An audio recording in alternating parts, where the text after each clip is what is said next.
સુરત, રાજકોટ અને હવે વડોદરામાં પણ આ પ્રકારે બોમ્બથી ઉડાવવાની ધમકી મળી છે। વડોદરાની પારુલ યુનિવર્સિટીને બોમ્બથી ઉડાવી દેવાની ધમકી મળી છે। આ ધમકીભર્યો ઈમેલ આવતા યુનિવર્સિટીમાં દોડધામ મચી ગઈ છે। બોમ્બ ડોગ સ્ક્વોડની ટીમ, પોલીસની ટીમ યુનિવર્સિટી પર પહોંચી છે। કોલેજ કેમ્પસમાંથી વિદ્યાર્થીઓ સહિત સ્ટાફને બહાર કાઢવાની કામગીરી પણ હાથ ધરવામાં આવી છે।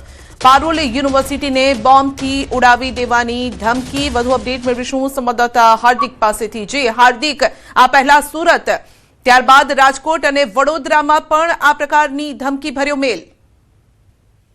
બિલકુલ વિષય ગંભીર એટલા માટે બની જાય છે કે પારુલ યુનિવર્સિટીમાં હજારોની સંખ્યામાં જે વિદ્યાર્થીઓ છે તે અભ્યાસ કરે છે, ત્યાં આવેલી હોસ્ટેલમાં પણ વસવાટ કરે છે।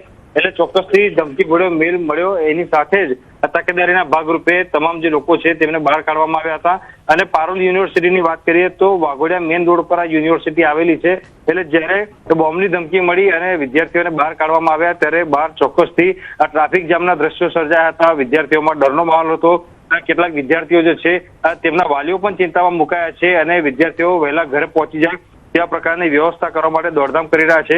લગભગ 1 કલાક ઉપરનો સમય થઈ ગયો। એ સુરક્ષા એજન્સીઓ દ્વારા સર્ચ કરવામાં આવ્યું, પરંતુ હજી સુધી કોઈ શંકાસ્પદ ચીજ વસ્તુ મળી નથી। પરંતુ જે આઈપી એડ્રેસ પરથી આ ધમકીભર્યો મેલ આપવામાં આવ્યો છે એ આઈપી એડ્રેસ જે છે તે ટ્રેસ કરવાની પ્રક્રિયા જે છે તે પોલીસ દ્વારા અત્યારે કરવામાં આવી રહી છે। જી, આપનો આભાર।